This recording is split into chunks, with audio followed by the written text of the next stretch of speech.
after I do a documentary, I'm going to do a canonization. What do you think? Believe me, I am sure that there are saints among the sisters. I don't have a least doubt of that. That's great. The question is to document it. That is a more difficult challenge. Right. Okay, we'll get started then.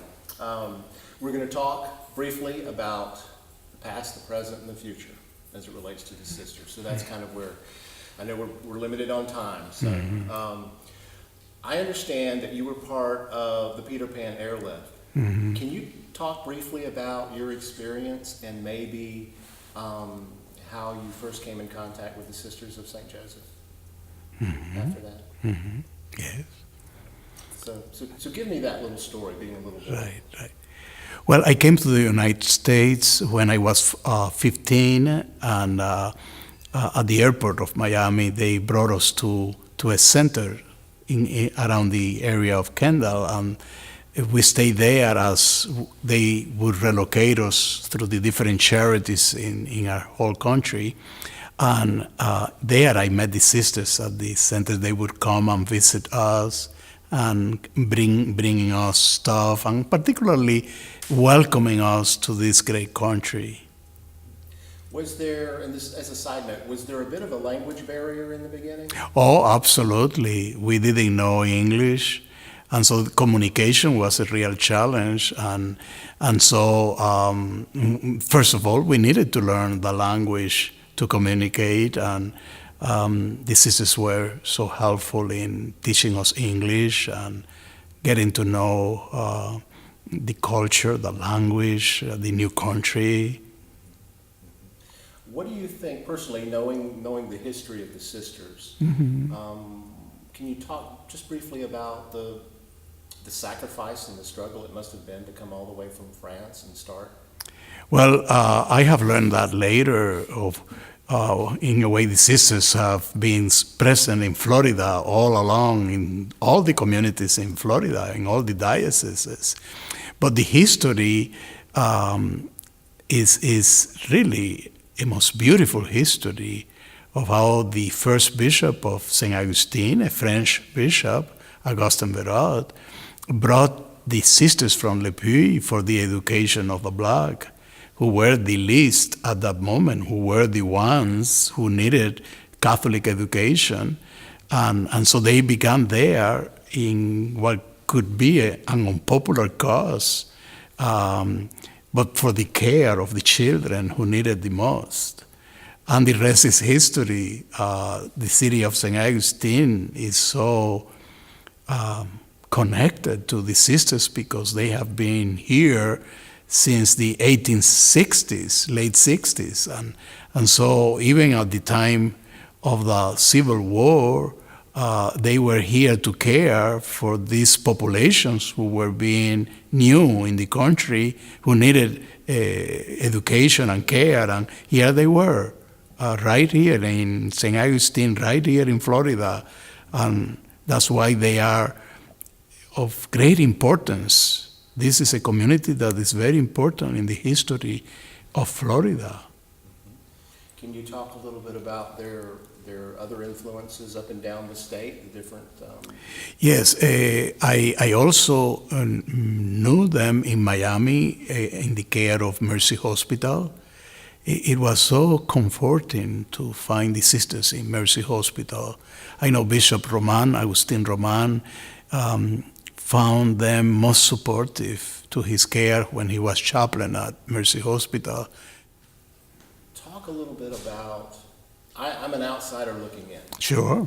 And I can't help but be moved by the individual stories of these sisters. Mm-hmm. And can you talk a little bit about their influence on the community? And, you know, I see that being their legacy. They've inspired so many people to, in and of that, their charism has inspired other people that they probably have never even known, who have witnessed their lives to continue a form of that charism. But can you talk about their importance in today's world? Well, the sisters have had a very firm and continuous care in the communities of Florida, particularly. And they have been there through the years, through the decades, through the centuries. And they have been present and caring in a very humble way, very modest way, not letting the right hand know what the left was doing, in a very caring, simple, loving, faithful way. And when we begin to talk, I was talking to the Vicar General of the Diocese of St. Augustine, or the Episcopal Vicar of Finances, and when we sit down and talk around a meal, they will tell me about their education that they had when they were students, when they were kids, where they were in high schools. And the stories that they tell me is about the sisters who taught them. And all of the people that I talk, they have stories of the sisters who were their educators, but also in the health care. I know many people who the sisters made a difference in their care. So we're coming up on 150 years. Being a part of the synergy of that time, what are the important, I guess, things you would like the public to know about the sisters, about the importance of this 150th year commemoration? Well, I think they have an option for what they call the dear neighbor, an option to care for the dear neighbor, to be present, to be loving, to be of service. And I think this is an opportune time for us to recognize that huge contribution which they have not promoted, but it is our responsibility to recognize because of the significance that they have had in our society, in our church. So these are your sisters, as I understand it. Oh, absolutely. These are your sisters on many different levels. You know, when I was appointed bishop by John Paul II, a bishop, before his ordination, before his consecration, has to make a retreat. And I chose to come from Miami to St. Augustine to do a retreat with the sisters in Villa Flora. And I was doing that retreat in preparation for my ordination of a bishop. And I chose to come to pray and to prepare spiritually for the ordination, a most sacred day in my life. I came to St. Augustine to pray with the sisters and to be with the sisters in that preparation. Little did I know that 8 years after, I would become the bishop of St. Augustine. And so when I became bishop of St. Augustine, I felt an immediate connection with the sisters from day one. When before I was a bishop, I was here with them preparing for my ordination. That's very good. So when we look and we think about the future of the sisters of St. Joseph and St. Augustine, they're an aging population, but like I said earlier, they have inspired so many around them. How do you see? What is their legacy? What's the system in this new age of technology, and the world's changing? I mean, the world is always changing, but it seems like in the present mode, it's changing even faster. How do the sisters continue to contribute in the future?